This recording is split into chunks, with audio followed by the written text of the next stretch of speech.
As we get closer to the end of the liturgical year, the Catholic Church every year wants us to meditate about the end. Today's gospel is about that end. But I think to be able to get the meaning of the gospel, we have to see the gospel into the context of the same gospel. Let me tell you very quickly. Today's gospel is just in between the public ministry of Jesus Christ, better, the end of that public ministry, and the beginning of the passion and the death of Jesus Christ on the cross. So today's text is like a transition between that ministry, public ministry, and the death and passion of Jesus Christ. I was thinking that would be interesting if we think for a little bit, how human history is. And I think we all can experience what I'm going to try to say. We can experience in our own history, our personal history, and we can see in the history of the human beings, our history, how we see the beautiful things of this creation in ourselves and outside us. We are part of the creation, and we can experience that it is said in the first book of the Bible. God saw that everything it was good, what he created. We experience that. We see the beautiful things of the creation. We see the beauty all over, especially around here. It's beautiful. But not only outside us, but inside us, we can and we are capable of wonderful and beautiful things. We human beings, you and me, all of us, we can do beautiful things. And at the same time, we experience the consequences of our sins. That is not so beautiful. And we can see also how human beings, you and I, are capable of horrific things. We can read that in the history of the human beings. We are capable, when I'm saying we is human beings, we can do very ugly, nasty, not beautiful things. And that is reflected in our society, in each one of us. So beauty that comes from God coexists with the consequences of human sin. In today's gospel, we see that too. Jesus Christ is getting closer to his death, and his death is a consequence of human weakness, human sin. And in the middle of that, we can discover a wonderful teaching. When we as humans experience that, Jesus Christ is telling us something wonderful. And I'm going to begin with the end of the gospel. I think it's beautiful, I like it, and I want to share that with you. It is a sentence. I'm going to read the sentence. Not a hair on your head will be destroyed. In that chaos in which we live, that chaos that we experience because of our sin, human sin, we can have the certainty that God is in control. And it's a huge and beautiful and wonderful message. Wonderful, beautiful message, because it's a message of hope. Even if we can do ugly things, we human beings, even if we can destroy the beauty that comes from God, even if we can destroy God himself, that happens in the gospel. We kill human beings, we kill God sometimes, and we kill God when we do not accept him. Jesus Christ is saying in today's gospel, have hope, because even if you experience that in your life, God is in control. And if he allows that to happen, that doesn't mean that he has abandoned us, human beings, his creation.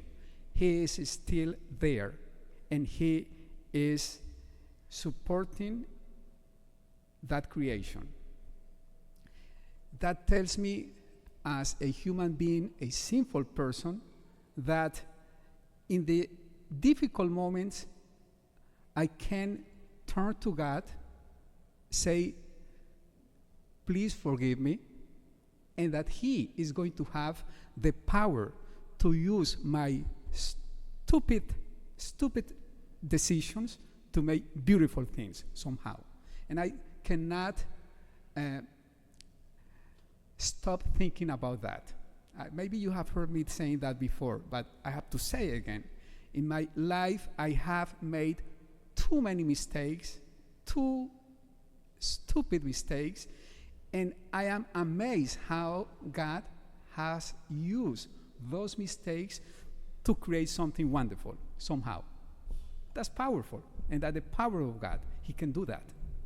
Using our mistakes, our sinful decisions to do something beautiful and wonderful in each one of us and in our society.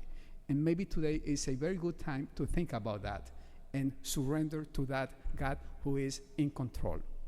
First, teaching. Second one, when we experience that drama, let us call it drama, beauty and sin coexisting in our life, in our society, we may have experienced maybe fear. But if we understand that he is in control, we should not despair. But it is human to have fear and despair. And Jesus Christ today is telling us, do not be terrified. And I think that's wonderful too, to keep that in mind. When we love God, and St. Paul says that, I don't remember in which letter, I think it's Romans, that when love, or where love is, there is no room for fear. And he's talking about the love of God. So when we experience the love of God, and when we want to love God,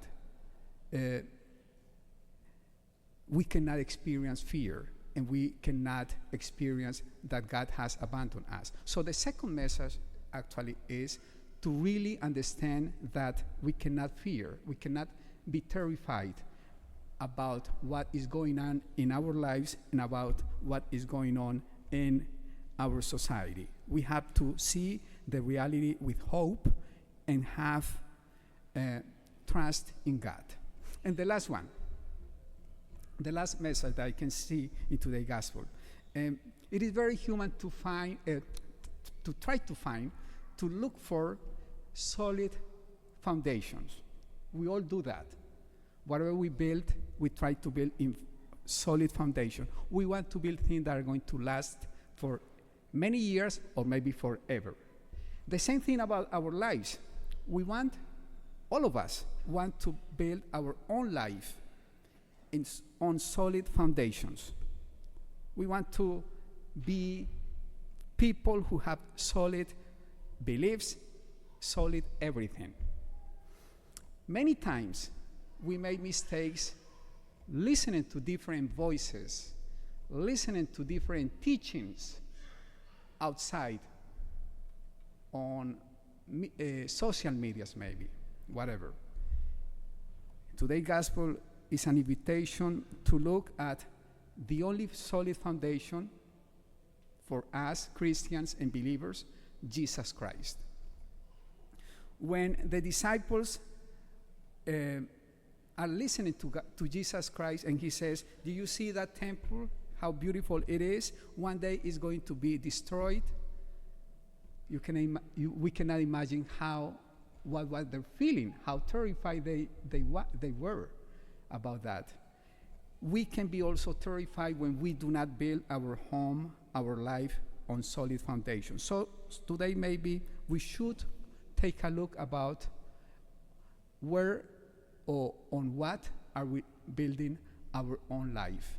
It is Jesus Christ who is the only solid foundation. It is Jesus Christ who is our only Lord and God. So let us try to meditate about that.